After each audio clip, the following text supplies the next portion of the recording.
एका ठिकाणी एका परिसरात राहणाऱ्या एका मुस्लिम कुटुंबाचा जागीच जीव गेला आणि जीव जाण्याचे कारण होते एक कलिंगड. या कुटुंबामध्ये एक मुस्लिम नवरा बायकोचं जोडपं राहत होतं. त्यांना 2 मुली होत्या. सर्व काही त्या कुटुंबामध्ये चांगलं चाललेलं होतं. पण दिनांक 25 एप्रिल 2026 रोजी त्या कुटुंबासोबत असं काही घडलं, की त्या कुटुंबाचा तो शेवटचा दिवस बनला. झालं असं, की त्या दिवशी त्या कुटुंबाने आपल्या घरी काही जवळचे पाहुणे हे दावतसाठी बोलवले. पाहुणे घरी आल्यानंतर त्या कुटुंबामधील माणसांनी त्या पाहुण्यांचे चांगल्या प्रकारे स्वागत केलं. त्यांची जेवणाची सोय केली आणि जेवणामध्ये बिर्याणी ठेवली. मग त्या कुटुंबाने आणि त्या पाहुण्या माणसांनी बिर्याणीची चांगली दावत घेतली. दावत झाल्यानंतर ते पाहुणे माणसे त्या कुटुंबासोबत गप्पा-गोष्टी करत होते आणि गप्पा-गोष्टी करत झाल्यानंतर ते पाहुणे माणसे रात्री आपापल्या घरी निघून गेले. रात्रीचे 1:30 झाले होते. त्या कुटुंबामधील माणसांनी आपल्या फ्रिजमधील असलेले कलिंगड बाहेर खाण्यासाठी काढलं. त्या कुटुंबाने 1 दिवस अगोदर ते कलिंगड विकत घेतलं होतं आणि आपल्या फ्रिजमध्ये ठेवून दिलेलं होतं. जेव्हा दावतमध्ये बिर्याणी खाल्ल्यानंतर त्या कुटुंबाने ते कलिंगड खाल्लं. कलिंगड खाल्ल्यानंतर त्या कुटुंबामधील त्या नवरा-बायकोंचं आणि त्या 2 मुलींचं प्रचंड मोठ्या प्रमाणात पोट दुखायला लागतं. त्या 2 मुली मोठ्या प्रमाणात उलट्या करायला लागतात. त्या 2 तरुण मुलींची तब्येत इतकी बिघडते, की त्या 2 तरुणी अक्षरशः पोट धरून खाली बसतात. आपल्या मुलींची मोठ्या प्रमाणात पोट दुखत आहे, त्यांची तब्येत बिघडत आहे, म्हणून त्या मुलींच्या आई-वडिलांनी आपल्या नातेवाईकमधील एका डॉक्टरला फोन केला.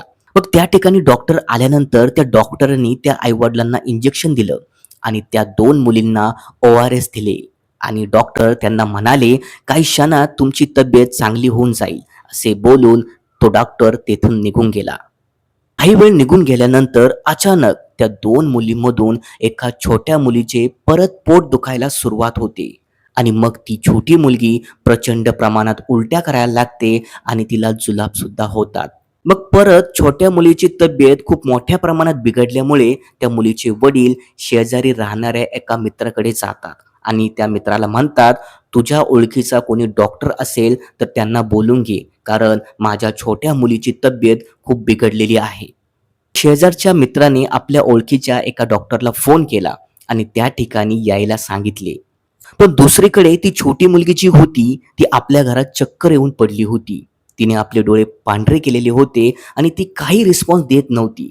मग मुलगी रिस्पॉन्स देत नसल्यामुळे तिचे आई-वडील हे खूप घाबरले.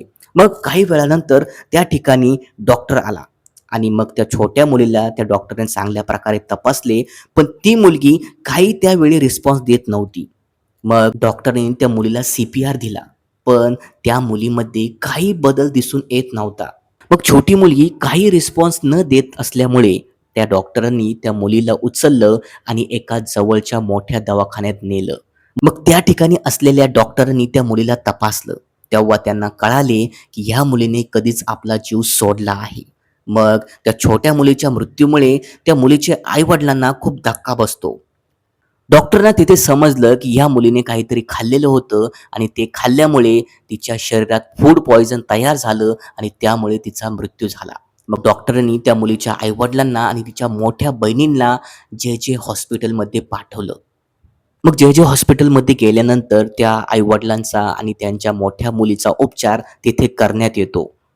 पण उपचार करत असताना त्या आई-वडिलांचा आणि त्यांच्या एक राहिलेल्या मुलीचा तेथेच मृत्यू होतो. सर्वप्रथम त्या मुलीच्या आईचा एका तासात तेथे मृत्यू होतो आणि त्यानंतर काही मिनिटात तिच्या मोठ्या बहिणीचा आणि त्यानंतर तिच्या वडिलांचा. अशा प्रकारे एका कलिंगडमुळे पूर्ण कुटुंब संपतं. त्या कुटुंबामधील 4ही माणसांचा मृत्यू झाल्यानंतर डॉक्टरांना तेथे मोठ्या प्रमाणात धक्का बसतो. बिर्याणीनंतर कलिंगड खाल्लं त्यामुळे फूड पॉइझन होऊन त्या कुटुंबाचा मृत्यू झाला असं डॉक्टरांना वाटते. पण जेव्हा पोस्टमॉर्टमची रिपोर्ट येईल तेव्हाच आपल्याला कळेल की नेमकं खरं मृत्यूचं कारण काय आहे. मंडळींनो, ही जी घटना आहे ही मुंबईमधील पायधून या परिसरातील आहे. मित्रांनो, या घटनेविषयी तुमचे काय मत आहे? नेमकं कलिंगड कारणीभूत आहे या कुटुंबाच्या मृत्यूला की अजून दुसरं काही? हे आम्हाला कमेंटमध्ये नक्की कळवा. तर चला मंडळी, भेटू एका पुढच्या नवीन घटनेमध्ये. तोपर्यंत जय महाराष्ट्र, सावधान महाराष्ट्र.